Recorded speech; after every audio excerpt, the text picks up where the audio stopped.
Hello दोस्तों, स्वागत है आपका आज की इस वीडियो में। आप देख रहे हैं स्टूडेंट पॉइंट। जैसा कि दोस्तों मैं आपको हर वीडियो के स्टार्टिंग में बताता हूं कि अभी तक हमने एचपी टेट की प्रिपरेशन में गए मैथ्स और केमिस्ट्री के प्रीवियस ईयर के पेपर हम सॉल्व कर चुके हैं। 2013 से लेकर 2022 तक हम केमिस्ट्री का कंटेंट पोर्शन कर रहे हैं, जिसमें हमने 9th 10th 6th 7th 8th 9th 10th हम खत्म कर चुके हैं। और आज मैं आपको +1 का पहला टॉपिक जो आपके पेपर में आता है इसके इंपॉर्टेंट पॉइंट ही बताऊँगा। इसमें मैंने कुछ ज़्यादा मैं आपको पीडीएफ में थोड़ा ज़्यादा बताऊंगा, परंतु जो मैं आपको नोट करने को बोलूँगा, जो आप बोलूँगा कि याद करने हैं और जो आता है वही आपको करना है। अभी पेपर नज़दीक है तो ज़्यादा उन पर डीप घुसने की आपको जरूरत नहीं है दोस्तों। तो चलते हैं इस पहली वीडियो की और +1 की, जिसका नाम है मोल कॉन्सेप्ट। मोल कॉन्सेप्ट में आपको क्वेश्चन क्या क्या आते हैं दोस्तों जो पेपर में आए हैं आज तक। मोल कॉन्सेप्ट क्या होता है, Avogadro number, find Avogadro number, mole concept, ठीक है। मोल जो आपको नंबर ऑफ इलेक्ट्रॉन्स दिए हैं, नंबर ऑफ पार्टिकल्स दिए हैं, उनसे क्या है मोल निकालना है, ठीक है। तो वो वाले सब कुछ आता है आपको। मोलैरिटी और नॉर्मेलिटी से क्वेश्चन आता है कि मोलैरिटी किस पर डिपेंड करती है, नॉर्मेलिटी किससे करती है, ठीक है। तो इस तरह के क्वेश्चन इस पेपर से आपको आते हैं, पेपर में आते हैं। तो देखते हैं दोस्तों। तो जैसा कि आपको पता है दोस्तों, जैसा कि आपको पता है कि मोल कॉन्सेप्ट इस चैप्टर का नाम है, जो मैं आपको जैसे कि बता चुका हूं। तो इसमें सबसे पहले हम करेंगे mole one atomic mass. Atomic mass क्या होता है पहले तो सबसे पहले इस चैप्टर हम करेंगे कि वन एटॉमिक मास क्या होता है। इसको बोलते हैं AMU, वन एटॉमिक मास, ठीक है। एटॉमिक मास किसे बोलते हैं, exactly equal to the 12th of the mass of one carbon, ठीक है। तो देखो वन एटॉमिक मास क्या होता है, मैं आपको ये 10th की वीडियो में करा चुका हूँ ऐसे कि वन एटॉमिक मास क्या होता है कि जो आपका कार्बन कार्बन 12 होता है जो, ठीक है, कार्बन 12 होता है जो, उसका जो 12वां हिस्सा होता है वो होता है वन एटॉमिक मास। कितना क्या होता है, वन एटॉमिक मास, ठीक है। Exactly equal to the 12th of the mass of carbon 12 atom, ठीक है। जो different type of different carbon होते हैं, तो उसमें जो C12 कार्बन एटम होता है, कार्बन होता है, उसका जो उसके जो मास का 12वां हिस्सा है, ठीक है, जो उसके जो मास का जो 12वां हिस्सा है वो क्या होता है, वन एटॉमिक मास होता है। और ये किसके बराबर है, जो हाइड्रोजन का वन एटॉमिक मास हाइड्रोजन का कितना होता है, 1.0078, ठीक है। तो और हाइड्रोजन हीलियम का कितना होता है, देखो आपको पता है हीलियम का एटॉमिक नंबर 2 होता है, इसका मास कितना होता है 4, तो 4 होता है, ठीक है। तो आप समझ रहे हैं कि इसका मतलब क्या है कि जो हाइड्रोजन है आपका, ये कितना, इसका कितना होता है एटॉमिक मास यूनिट 1 होती है। मास या जो आपको नॉर्मल मास बोलते हैं हम जिसको, वही चीज़ है ये। मास कितना होता है आपका हाइड्रोजन का 1 होता है, जैसे कि हाइड्रोजन हीलियम का 4, लिथियम का 6, ठीक है, वैसे ही आगे को। तो वही होता है वन एटॉमिक मास, ठीक है। तो ये आपको पहले से ही पता है वन एटॉमिक मास क्या होता है कि C12 का 12वां हिस्सा, कार्बन C12 का 12वां हिस्सा होता है जो, ठीक है, 12वां हिस्सा होता है वो होता है आपका वन एटॉमिक मास, या यूनिफाइड मास भी बोलते हैं इसको। अब आ जाता है आपका मॉलिक्यूलर मास, ठीक है। मॉलिक्यूलर मास क्या होता है, molar mass is the sum of atomic mass of element present in the molecules. देखो मैं आपको क्या बोल चुका हूँ पहले ही कि कोई मॉलिक्यूल्स है, मॉलिक्यूलर मास क्या होता है, मॉलिक्यूल का मास, जैसे कि CH4 है। जब आप इसका यूनिफाइड मास कार्बन का कितना होता है, कार्बन का एटॉमिक नंबर 6 होता है और इसका मास होता है 12, ठीक है, प्लस हाइड्रोजन H4, तो 4 इंटू हाइड्रोजन का मास कितना होता है 1, तो कितना हो गया 12 और 4 कितने होते हैं 16, तो इसका कितना आ गया मॉलिक्यूलर मास 16 आ गया, ठीक है। मॉलिक्यूलर मास कितना आ गया इसका 16 आ गया, 16 यूनिफाइड मास या 16 एटॉमिक मास यूनिट। इसे यूनिफाइड मास भी बोलते हैं और वन एटॉमिक या एटॉमिक मास भी बोलते हैं। अब वाटर का देखिए, वाटर का हाइड्रोजन में कितने होते हैं 2, और इसका ऑक्सीजन कितना होता है मास 16, 8 दूनी 16, तो ये हो गया 18 यूनिफाइड मास, ठीक है। AMU क्या होता है, एटॉमिक मास यूनिट, और U से बोलते हैं इसको यूनिफाइड मास भी बोलते हैं इसको, ये दोनों सेम है, ठीक है। तो मेरे को लगता है आपको पता चल गया होगा कि एटॉमिक मास क्या होता है, जो आपका नॉर्मल मास होता है, जैसे कि हाइड्रोजन का 1, हाइड्रोजन का कितना था 1, हीलियम का 2, लिथियम का 6, तो ये जो आपका नंबर से क्या होता है लगभग दुगना होता है। परंतु जैसे आपका सोडियम का कितना होता है एटॉमिक नंबर 11, पर इसका मास कितना होता है 23, तो लगभग इसका दुगना के आसपास का होता है इसका मास, ठीक है। तो वन एटॉमिक मास आपको पता लग गया होगा दोस्तों। अब आगे बात करें मॉलिक्यूलर मास, तो जब आप इसके मॉलिक्यूल्स को क्या कर देंगे, प्लस कर देंगे इनके मास को, तो हो जाएगा वो मॉलिक्यूलर मास, ठीक है। अब आता है बात 1 मोल। अब आता है मोल कॉन्सेप्ट का 1 मोल कि 1 मोल कितना होता है। देखो 1 मोल कितना होता है, मैं बोलूँ कि 6.00223 पावर के 10 की पावर 23 एटम्स और मोल्स क्या होता है, ये एवोगाड्रो कांस्टेंट होता है। क्या होता है, ये नंबर याद होना चाहिए आपको। एवोगाड्रो कांस्टेंट डायरेक्ट भी पेपर में आता है, परंतु कई जगह यूज़ होता है। एवोगाड्रो नंबर क्या होता है, एवोगाड्रो कांस्टेंट क्या होता है, 6.022 इंटू 10⁻23 इज एवोगाड्रो नंबर। ये होता है आपका एवोगाड्रो नंबर 6.022 10⁻23 एटम्स या पार्टिकल्स या मोल्स। ठीक है, ये होता है आपका एवोगाड्रो नंबर्स। ठीक है, तो मैं बता चुका हूं आपको मॉलिक्यूलर मास। ठीक है, तो मोलर मास क्या होता है, अब आती है बात molar mass of 1 mole of substance in gram. ठीक है, जो आपका मॉलिक्यूलर मास है जब आप, ठीक है, इसको क्या बोलते हैं, इसको ग्राम एटॉमिक मॉलिक्यूलर मास है जब आपको, जैसे कि वाटर का मॉलिक्यूलर मास कितना है, 18 यूनिफाइड मास है। ठीक है, ठीक है, जब आप इसको क्या करोगे, ग्राम में लिख दोगे, जब आप इसको ग्राम में लिख दोगे 18 यूनिफाइड मास को जब आप 18 ग्राम लिख दोगे तो ये बन जाएगा ग्राम एटॉमिक मास। कितना बन जाएगा, ग्राम एटॉमिक मास। ठीक है, अब मैं आपको रिलेशन बताता हूँ मोलर मास और एवोगाड्रो नंबर का रिलेशन क्या होता है दोस्तों। देखो मैंने क्या बोला, मोलर मास क्या होता है, जब आप यूनिफाइड मास को आप ग्राम में लिख दो तो हो जाता है मोलर मास, या इसको ग्राम एटॉमिक मास भी बोलते हैं। ठीक है, ग्राम एटॉमिक मास भी बोलते हैं, मोलर मास बोलते हैं। अगर मैं बोलूँ आपको कि जो 1 एवोगाड्रो नंबर है, जो 6.0022 इंटू 10⁻23 पार्टिकल्स, ठीक है, या एटम्स, ये क्या है, ये क्या है, ये क्या है, ये 1 मोल का, ये 1 मोल नंबर ऑफ 1 मोल है, ये क्या है, ये 1 मोल है। अगर मैं आपको बोलूँ कि हाइड्रोजन के 1 मोल, ठीक है, 1 मोल बताइए कितने होते हैं, तो आप बोलोगे हाइड्रोजन का जो 1 मोल है वो कितना होता है, 1 ग्राम। ठीक है, हाइड्रोजन के 1 मोल कितने होते हैं, 6.022 इंटू 10⁻23 एटम्स। इसका मतलब है कि हाइड्रोजन में, ठीक है, हाइड्रोजन में इतने पार्टिकल्स है, इतने पार्टिकल्स है, ठीक है, इतने पार्टिकल्स है, उनका वेट कितना है, 1 ग्राम है। ठीक है, इतने पार्टिकल्स का वेट कितना है, 1 ग्राम है। ठीक है, समझ रहे हैं आप, इतने पार्टिकल का वेट कितना है, 1 ग्राम है। अगर मैं बोलूँ सोडियम, सोडियम जिसके क्या है, जिसका क्या है एटॉमिक नंबर कितना है, 11, और मैं बोलूँ इसका एटॉमिक मास कितना है, 23 यूनिफाइड मास। ठीक है, अगर मैं इसको ग्राम में लिख दूँ तो ये होगा 23 ग्राम।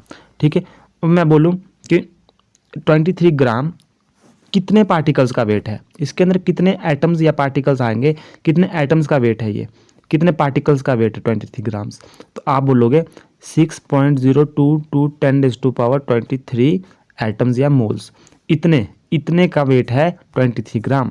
तो जैसे कि जैसे कि हम आपको बोलते हैं कि चलो इसे आगे बताऊंगा, पर मैंने बोल दिया 23 ग्राम का कितना है, कितने का वेट है, ये कितने पार्टिकल्स या एटम का वेट है, इतने का। ठीक है, जो एवोगाड्रो नंबर है उसके बराबर। अब मैं बोल दूं आपको हाइड्रोहीलियम, लिथियम हाइड्रोजन हीलियम में 3 है इसका। ठीक है, इसका यूनिफाइड मास में हम इसका यूनिफाइड मास कितना है, 6 यूनिफाइड मास है। और जब आप इस यूनिफाइड मास को ग्राम में लिख दोगे तो ये हो जाएगा मोलर मास। मोलर मास 6 ग्राम में लिख दोगे तो ये हो जाएगा मोलर मास 6 ग्राम। तो मैं पूछूंगा आपसे कि ये 6 ग्राम कितने एटम्स का वेट है, तो आप बोलोगे 6.022 इंटू 10⁻23 एटम्स या मोल्स का वेट है 6 ग्राम। तो मैं आपको इससे समझ आ रहा होगा, एक चीज़ आपने नोट की होगी कि जब आप यूनिफाइड मास को ग्राम में लिख दोगे, ठीक है, और ग्राम में जितना भी उसका जगह 6 ग्राम आया तो ये कितने का होगा, 6.022 10⁻23 एटम्स का वेट होगा।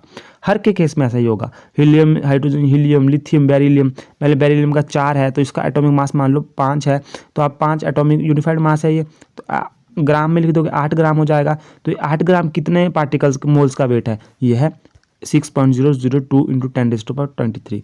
तो आपको एक बात समझ आ रही होगी कि 6.022 इंटू 10⁻23 क्या है, 20 क्या फिक्स्ड वैल्यू है, फिक्स्ड वैल्यू है। अगर मैं बोलता हूँ आपको कि 1 मोल ऑफ हाइड्रोजन एटम, तो आप बोलोगे कि 1 मोल ऑफ हाइड्रोजन एटम में कितने एटम्स है, 6.022 10⁻23। मैं बोल दूंगा आपको, मैं बोल रहा हूँ आपको मैं बोल रहा हूँ आपको कि आप बताइए मुझे 1 mole of sodium atoms, 1 mole of sodium atoms का कितना वेट है। ठीक है, आप बोल दोगे जी 1 मोल ऑफ सोडियम एटम्स का जो वेट है वो है 23 ग्राम्स।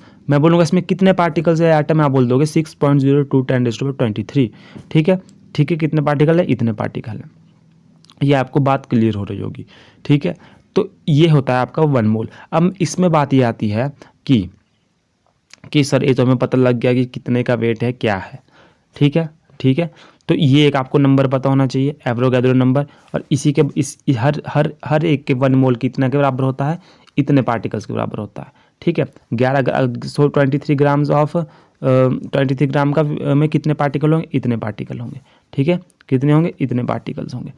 ठीक है, तो आगे चलते हैं। Mole, given mass of the substance. अगर हम आपको मोल्स फाइंड करने को आते हैं एग्जाम में, तो given mass of the substance and molar mass of the substance. मान लो आपको एग्जाम में दिया है कि 23 gram of sodium, 23 gram of sodium का आप मोल्स निकालिए, कितने मोल्स है इसमें 23 ग्राम ऑफ सोडियम में। ठीक है, तो आपको पता है कि 23 ग्राम्स ऑफ सोडियम में, ठीक है, 23 लिख दिया, given mass of the substance. Molar mass कितना होता है सोडियम का, मोलर मास कितना होता है सोडियम का, आपको पता है मोलर मास कितना होता है सोडियम का। सोडियम का यूनिफाइड मास कितना होता है, 23 ग्राम ही होता है, 23 यूनिफाइड मास होता है। जब आपसे ग्राम में लिख दोगे तो ये 23 ग्राम हो जाएगा। तो कितना होता है मोलर मास, ये होता है 23 ग्राम। ठीक है, मोलर मास भी बोलते हैं इसे, ग्राम एटॉमिक मास भी बोलते हैं। तो आप लिख दोगे इसको 23।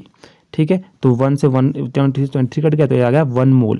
तो कितने हैं इसमें, कितने हैं, 1 मोल ऑफ 1 मोल आ गया इसका आंसर, कि कितने थे इसमें, कितने मास कितना है इसका, 1 मोल। ठीक है, ठीक है, मोल आ गया, 1 मोल आ गया इसका आंसर। ठीक है, तो मतलब क्या है, कितने पार्टिकल्स का वेट था 23, ये था 6.022 इंटू 10⁻23 का वेट था।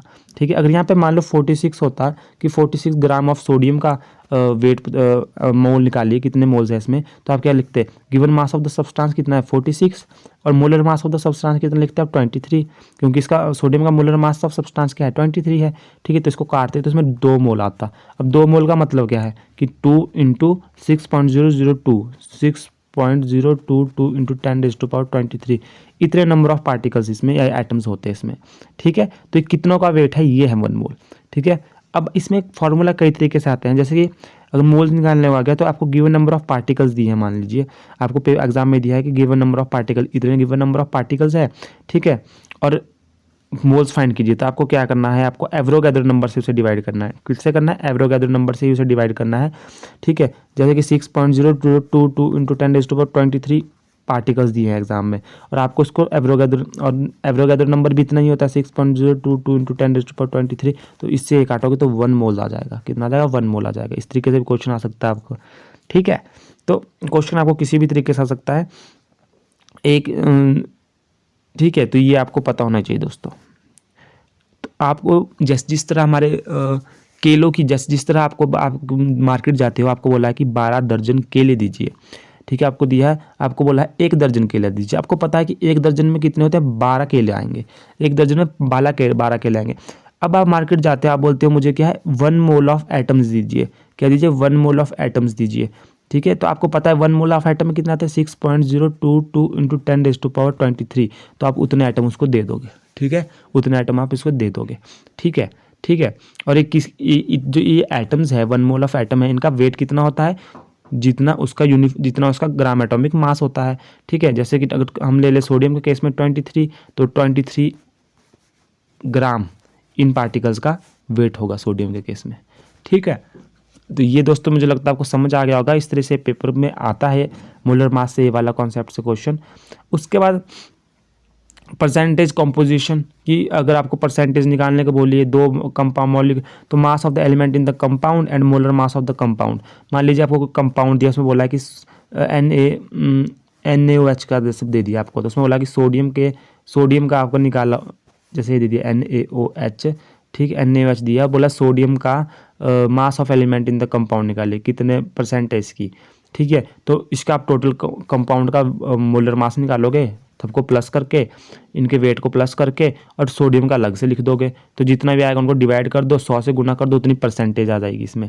ठीक है, जैसे कि यहाँ पे वाटर का एग्जांपल दिया है, ये ऐसे पेपर में क्वेश्चन आता नहीं है, मोल वाले से क्वेश्चन में पेपर में क्वेश्चन आता है। ये वाला कॉन्सेप्ट मस्ट है, बहुत इंपॉर्टेंट है, इससे क्वेश्चन में आता है पेपर में। मैं 10th में भी करा चुका हूँ, 10th वाली वीडियो में इससे पेपर में आता है, कॉन्सेप्ट से क्वेश्चन आता है।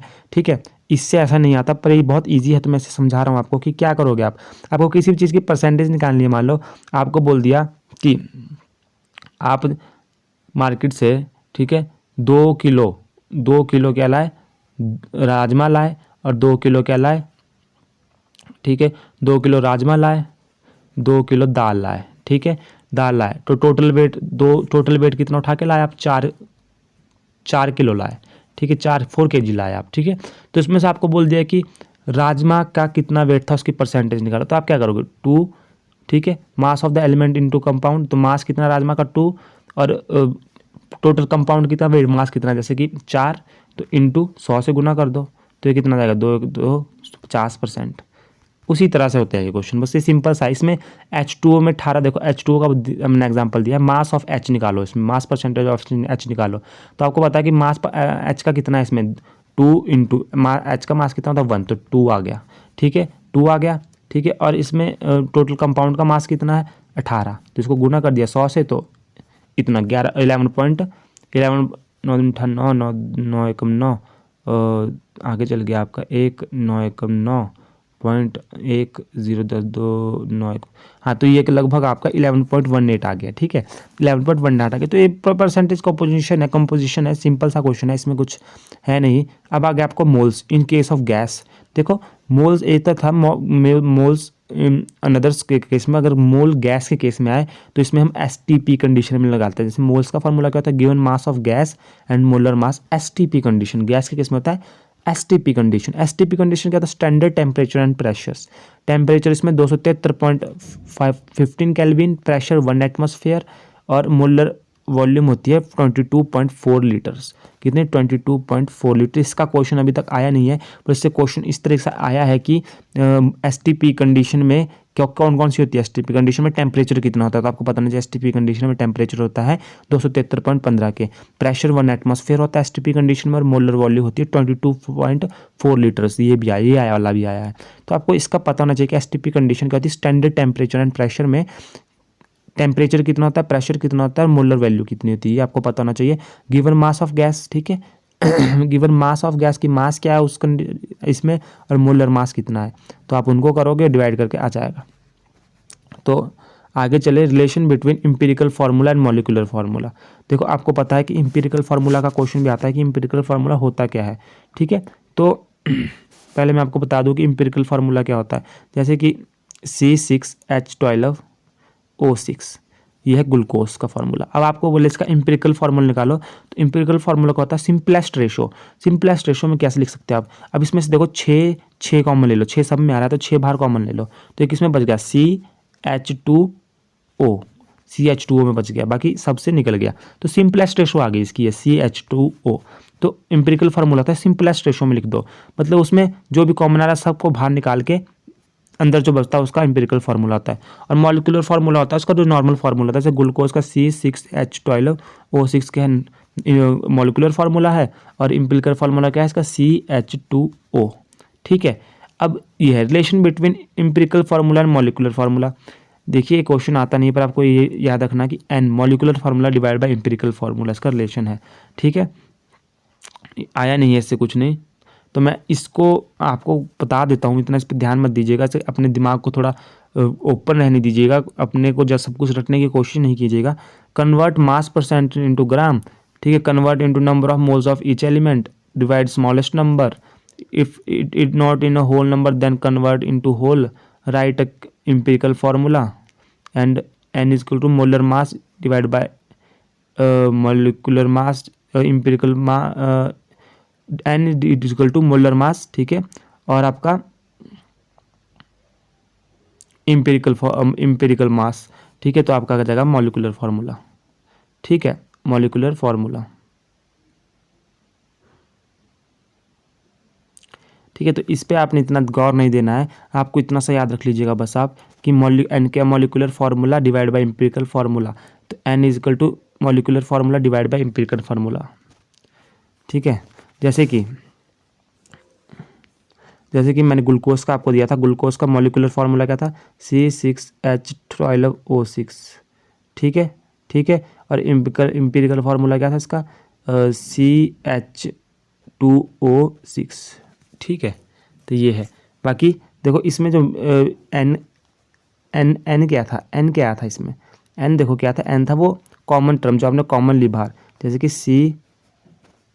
C6H12O6, ठीक है, ठीक है, और आगे आ गया, यहाँ आपने 6 कॉमन ले लिया तो यहाँ बच गया CH2O, ठीक है, तो आप इसके बाद CH2O, तो यहाँ से मिट जाएगा तो 6 इधर N है, ठीक है। आगे चलते हैं, इसे ध्यान रखने की जरूरत नहीं है जितना। देखो कंसंट्रेशन टर्म, मास परसेंटेज क्या होता है कि देखो हम कंसंट्रेशन टर्म होती है, इसमें हम सॉल्यूट को फाइंड करते हैं, ठीक है, सॉल्यूट कितना है, मास ऑफ सॉल्यूट फाइंड करते हैं। तो मास परसेंटेज में क्या करेंगे, मास of solute, mass of solution, ठीक है, कि जैसे कि आपने पानी में मान लो नमक मिलाया, पानी में नमक मिलाया, देखिए मान लीजिए पानी में आपने नमक मिलाया, तो नमक कितना है, मान लो नमक 2 kg है, पानी 10 kg है, तो मास ऑफ सॉल्यूट क्या आ गया आपका, मास ऑफ सॉल्यूट क्या है, जो नमक सॉल्यूट होता है जिसको आपने मिलाया, जो कम मात्रा में होता है 2 kg, तो नमक है, और मास ऑफ सॉल्यूशन क्या है 10, तो आप इसको गुणा करोगे 100 से, तो 100 तो आ गया 20, तो 20% आ जाएगी इसकी, ठीक है। तो मास परसेंटेज वैसी होती है, मास ऑफ सॉल्यूट और mass of solution. Mole fraction क्या होता है कि अगर आपको मोल फ्रैक्शन क्या होता है कि फ्रैक्शन में निकालना है कि mole of solute and to total number of moles, ठीक है।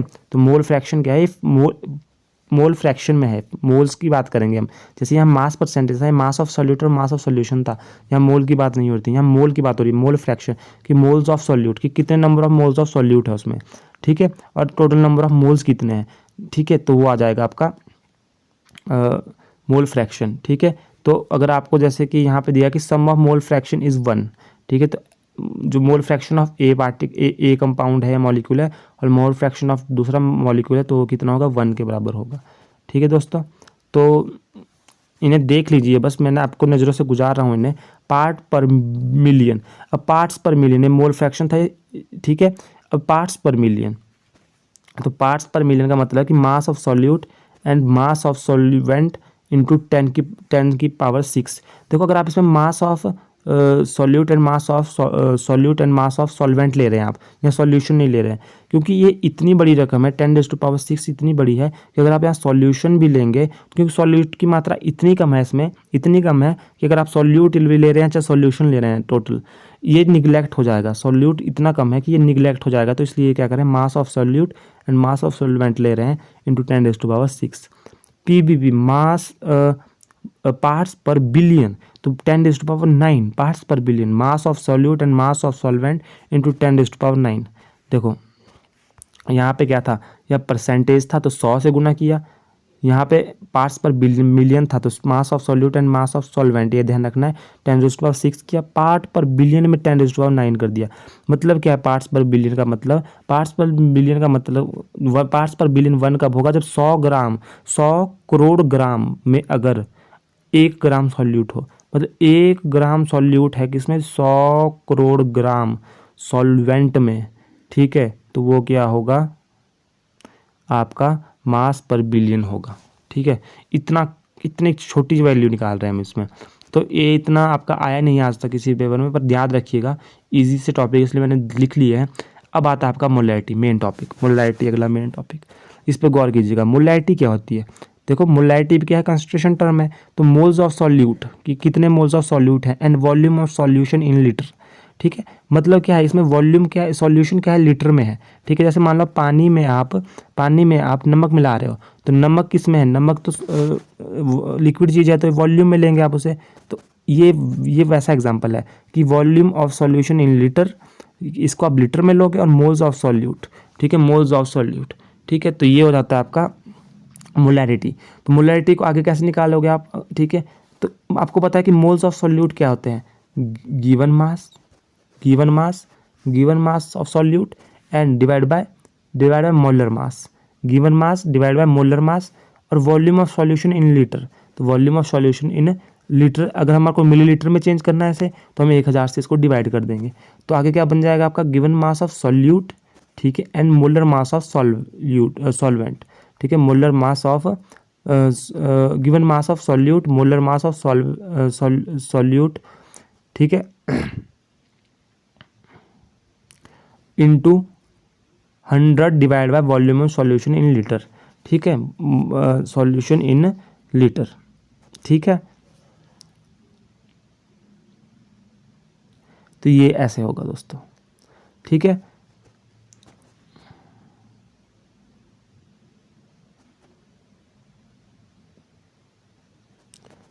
तो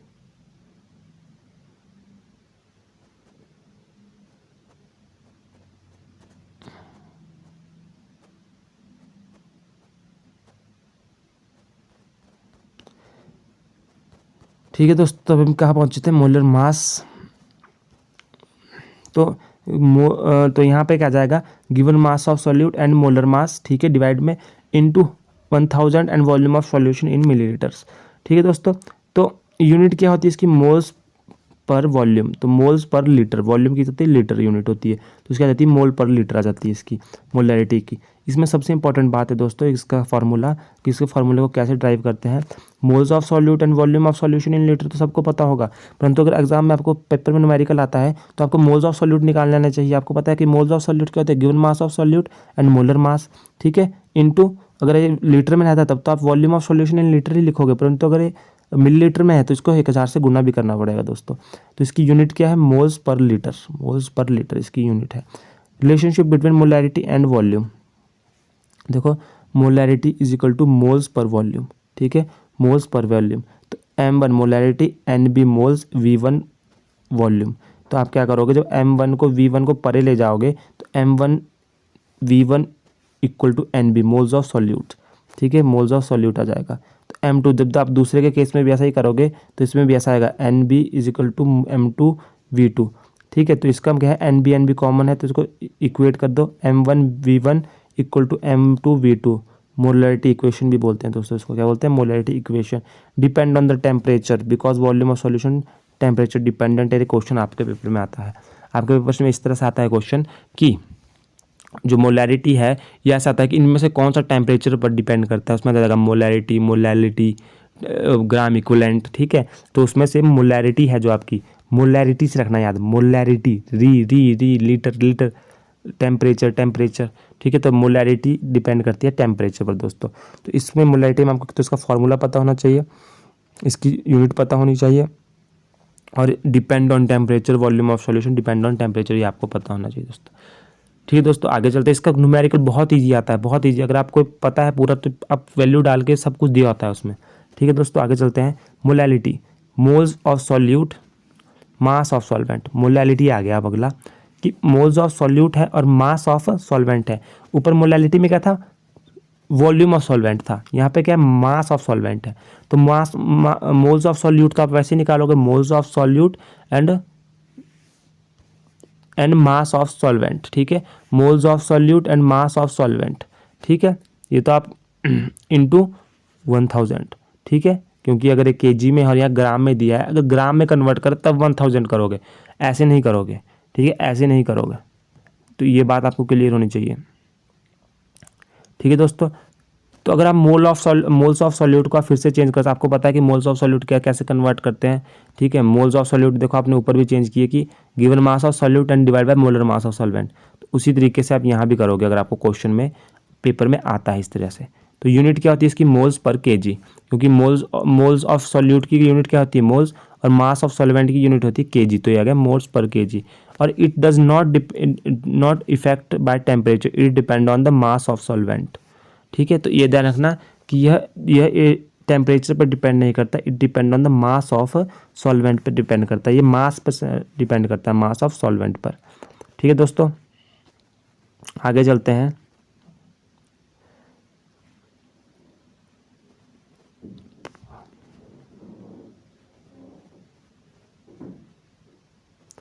ठीक है दोस्तों, अगला लास्ट कॉन्सेप्ट है हमारा इक्विवेलेंट कॉन्सेप्ट। इसे भी थोड़ा समझ रखिए, ध्यान में रखिएगा, आ सकता है क्योंकि हमारे मैंने आपको 3 टॉपिक इंपॉर्टेंट बताया। एक है मोल्स, देखो इस चैप्टर में मैंने बताया अगर आपको 1 एटॉमिक मास समझ होना चाहिए, मोलर मास समझ होना चाहिए, तभी आप 1 मोलर मास समझ सकते हैं, तभी आप क्या समझ सकते हैं, मोलर मास समझ सकते हैं आप, ठीक है। अगर आपको मोलर मास समझ आ गया, ठीक है, अगर आपको मोलर मास समझ आ गया तो आपको मोलर मास समझ आ गया, आपको मोल समझ आ जाएंगे।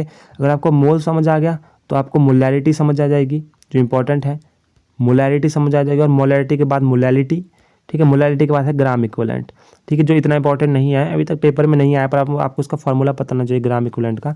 Molecular mass divide bye x valency factor, molecular mass divide bye x valency factor.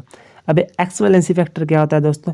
Acid, जो एसिड होते हैं हमारे, उसमें basicity, number of H positive ion released, ठीक है, रिलीजेबल, कि number of H positive ion releasable होते हैं, इसकी बेसिसिटी।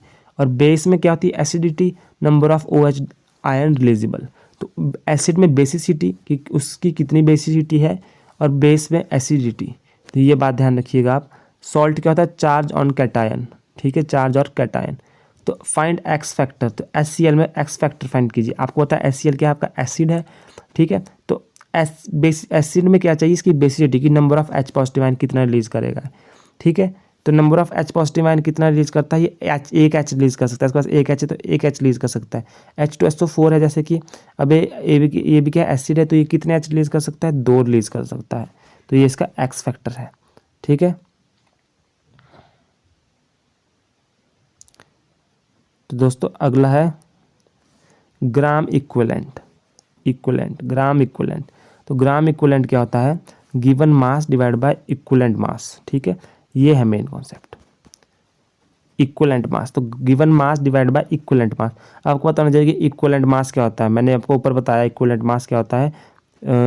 इक्विवेलेंट मास क्या होता है? Molecular mass and x valency factor. तो given mass divide by equivalent mass हो जाएगा molecular mass into x factor, ऊपर चले जाएगा तो ये बन जाएगा एक्स फैक्टर, ठीक है।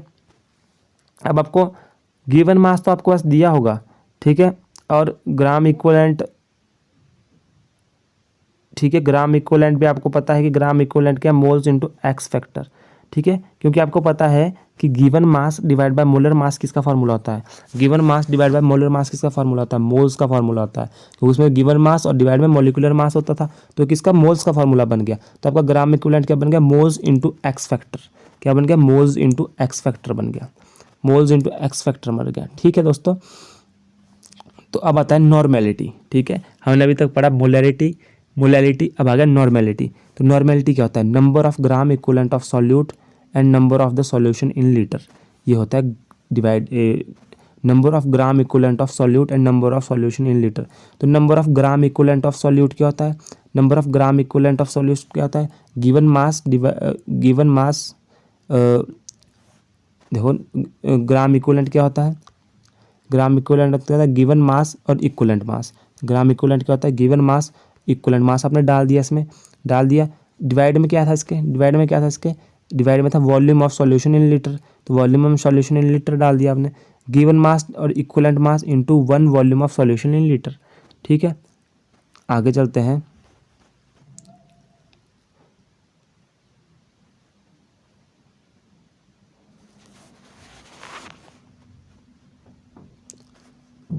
देखो दोस्तों, अगर आप अभी तक आपको अगर ये समझ आ रहा होगा तो इसे भी कर लीजिएगा, परंतु मैंने आपको बोल दिया moles, equivalent mass, molecular mass, moles क्या होता है? Given mass divide by molar mass. Molar mass आपको पता है क्या होता है? तो यूनिफाइड मास को आप ग्राम में लिख दो तो उसको बोलते हैं मोलर मास, और वो किसके बराबर होता है? Number of Avogadro, number of particles होते हैं वो होते हैं, उनके वेट, उतने पार्टिकल्स का वेट होता है, ठीक है, वो आपको पता होना चाहिए। उसके बाद आपको मोलैलिटी पता होनी चाहिए, उसके बाद आपको नॉर्मेलिटी पता होनी चाहिए, उसके बाद आपको मोलैलिटी पता होनी चाहिए। तो अब आगे हम normality, relation between volume and normality, ठीक है। अगर आप अभी तक समझ पा रहे हैं तो आप इसे कर लीजिएगा, वरना इसे रहने दीजिएगा, क्योंकि ये इतना इंपॉर्टेंट नहीं है। परंतु मैं आपको बता दूँ इसमें इंपॉर्टेंट क्या है, ये रिलेशन नॉर्मेलिटी मोलैलिटी, कि नॉर्मेलिटी किसके बराबर? नॉर्मेलिटी क्या होती है? मोलैलिटी इंटू एक्स फैक्टर, ये याद रखिएगा। नॉर्मेलिटी किसकी क्या होती है? मोलैलिटी इंटू एक्स फैक्टर, ठीक है दोस्तों। तो ये आप याद रखिएगा कि नॉर्मेलिटी क्या होती है? मोलैलिटी इंटू एक्स फैक्टर, ठीक है। अब ये निकली कैसे है? देखो relation between volume and normality क्या होती है? N1 into V1 N2 into V2, जैसे आपका पीछे था मोलैलिटी वाले केस में था, वैसे ही नॉर्मेलिटी वाले केस में है। बाकी relation between normality and molality, आपको ये रिलेशन याद रख लीजिएगा आप, normality equal to molality into x factor. कैसे आया ये? आपको पता है कि मोलैलिटी क्या होती है? Moles of solute and volume in solution in litre. आपको पता है मोलैलिटी क्या होती थी? Moles of solute and volume in solution in litre में होती थी इसमें, ठीक है।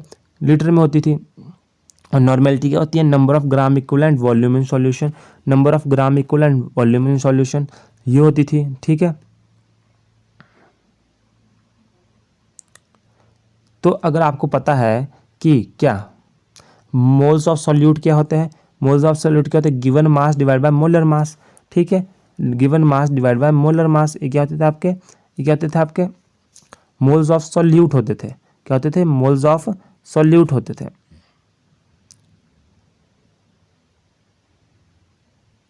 ठीक है, तो एक कहाँ से है, देखो number of gram equivalent divide by volume in solution. Number of gram equivalent की, नंबर ऑफ ग्राम इक्विवेलेंट कितने होते हैं, क्या होता है, given mass divide by equivalent mass, given mass divide by equivalent मास। ठीक है, अब आपको ठीक है, given mass divide by equivalent मास, तो गिवन मास तो आपका यहाँ वैसे का वैसे ही। अब आपको पता है इक्विवेलेंट मास क्या होता है, molecular mass divide bye x factor, molecular mass divide bye x factor. तो मॉलिक्यूलर मास तो इधर रह गया, एक्स फैक्टर ऊपर चला गया। ठीक है, एक्स फैक्टर ऊपर चला गया, तो यहाँ से बन गया given mass divide by molar mass. Given mass divide molar mass क्या होता है आपका, मोल्स होते हैं, मोल्स होते हैं। और मोल्स आ गया वॉल्यूम सॉल्यूशन इन लीटर, नीचे आ गया इनटू एक्स फैक्टर। अब आपको होता है कि moles and volume of solution in litre क्या होता है, मोलरिटी होती है, और इनटू एक्स फैक्टर। तो यहाँ से रिलेशन आया। कैसे है, मैं फिर से समझाता हूँ आपको दोस्तों। देखो ये आपको पता होना चाहिए, मोलरिटी, इसे अभी छोड़ दो, इसे छोड़ दो, यहाँ से छोड़ दो। यहाँ से नॉर्मेलिटी आपको पता है क्या होती है, number of gram equivalent divide by volume in solution, volume in solution, number of gram equivalent volume in solution. अब आपको पता है कि नंबर ऑफ ग्राम इक्विवेलेंट क्या होता है, given mass equivalent divide by equivalent mass, given mass divide by equivalent मास। अब आपको पता है कि इक्विवेलेंट मास क्या होता है, molecular mass divide bye x factor. तो ये एक्स फैक्टर चले गया ऊपर। ठीक है, तो ये बन गया given mass divide by molar mass, और एक्स फैक्टर चल गया ऊपर into volume of solution in litre. अब आपको पता है कि given mass divide by molar मास क्या होता है, मोल्स होते हैं, तो ये मोल्स आ गया। बाकी वॉल्यूम ऑफ सॉल्यूशन था वो हमने इधर को कर दिया शिफ्ट, तो इधर को तो आ गया volume of solution in litre into x factor. तो आपको पता है moles into volume of solution litre क्या होता है, मोलैरिटी होता है इंटू एक्स फैक्टर। तो ये रिलेशन है normality equal to molarity into x factor. तो आपको एक रिलेशन पता होना चाहिए दोस्तों। ठीक है, एक आपको रिलेशन पता होना चाहिए।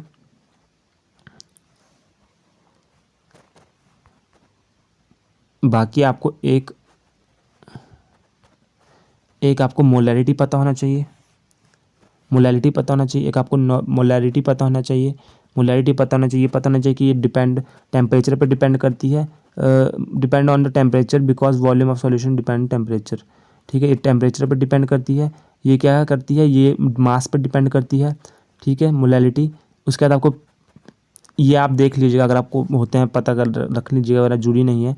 ठीक है, उसके बाद आपको पता होना चाहिए मोल्स एसटीपी कंडीशन में, एसटीपी कंडीशन में मोलर क्या होते हैं, प्रेशर कितना होता है, टेम्परेचर कितना होता है।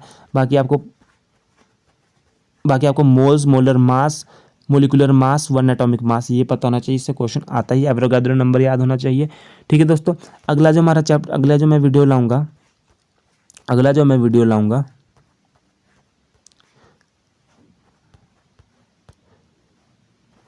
वो होगा आपका, अगला जो वीडियो आएगा वो होगा स्ट्रक्चर ऑफ एटम। इसमें हम 10th में कर चुके हैं Dalton atomic theory, J Thomson की। ठीक है, इनको मैं जल्दी आपको बताऊंगा। ये मैं समअप के लिए लाया, ऐसे लाया हूँ कि आपको पिछला भी याद आ जाए। ठीक है, इस किसने क्या, कौन सी की, जे इलेक्ट्रॉन, प्रोटॉन, न्यूट्रॉन की किसने की खोज, किसने की, मैंने एक साथ लिखे हैं ये वाले। उसके बाद एटॉमिक मॉडल, इस रदरफोर्ड का एटॉमिक मॉडल, बोहर का एटॉमिक मॉडल। ठीक है, तो इसमें जो एक्स्ट्रा है वो आप क्या बोलोगे कि इसमें एक्स्ट्रा क्या है, तो दोस्तों इसमें जो एक्स्ट्रा है वो होता है यहाँ से शुरू, बोहर मॉडल से शुरू। पहले आपके बोहर मॉडल में इतना ही था, उसके बाद मैंने इसमें एंगुलर मोमेंटम, ठीक है, कैसे फाइंड करते हैं, रेडियस कैसे फाइंड करते हैं, ये क्वेश्चन में आते हैं पेपर में क्वेश्चन। वेलोसिटी फिजिक्स पोर्शन में भी आ जाते हैं रदरफोर्ड मॉडल से क्वेश्चन, और केमिस्ट्री में आ जाते हैं। टोटल एनर्जी कैसे फाइंड करते हैं। ठीक है,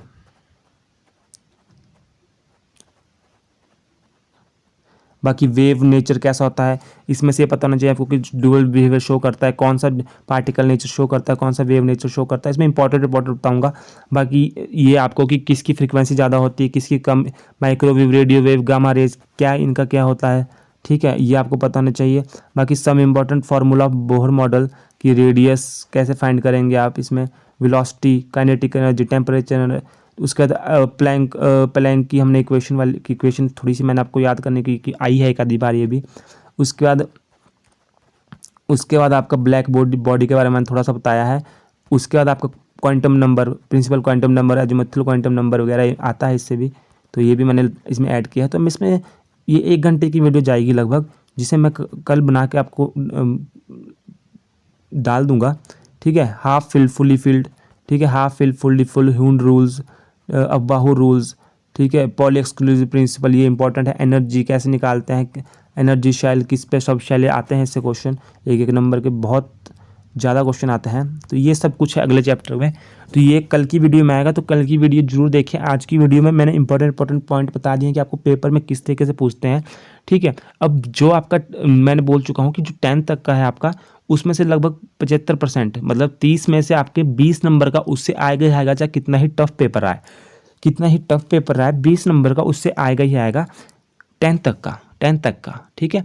बाकी जब उन्होंने बहुत ही टफ पेपर डालना हो, केमिस्ट्री सेक्शन बहुत ही टफ डालना हो, तो +1 +2 से इन टॉपिकों से पूछ लेते हैं, ठीक है। और जनरल्स आपको पता होना ही चाहिए +1 +2 के टॉपिक्स का भी, जैसे कि SPD शेप्स वगैरह, ठीक है। इनकी कौन सी हाइब्रिडाइजेशन है वो भी मैं चैप्टर लाऊंगा, इसके बाद वही चैप्टर लाऊंगा, तो वो भी आपको पता होना चाहिए। तो बाकी इनका थोड़ा थोड़ा आपको पता होना चाहिए दोस्तों। तो कोशिश रहेगी कि आपकी 10-15 तारीख से पहले केमिस्ट्री पोर्शन ख़त्म कर दिया जाए, ठीक है दोस्तों। तो मिलते हैं दोस्तों अगली वीडियो में। वीडियो कैसी लगी आपको जरूर बताएं। अगर आपको ये वीडियो यूज़फुल लग रही है, अगर आपको लगता है कि इनमें कुछ यूज़फुल, तो कमेंट जरूर कीजिए, वरना मुझे कुछ पता नहीं चल रहा है कि मैं वीडियो बना ही जा रहा हूँ, ठीक है। कुछ पता नहीं चल रहा है मुझे, कोई मुझे फीडबैक नहीं मिल रही है, तो फीडबैक तो ज़रूर दीजिए दोस्तों, ताकि मैं भी, मुझे पता तो लगे कि मैं पढ़ा रहा हूँ वो यूज़फुल भी है कि नहीं है, ठीक है दोस्तों। मिलते हैं अगली वीडियो में, धन्यवाद। उससे पहले चैनल को सब्सक्राइब जरूर कीजिए चैनल को सब्सक्राइब, लाइक शेयर कीजिए। धन्यवाद दोस्तों।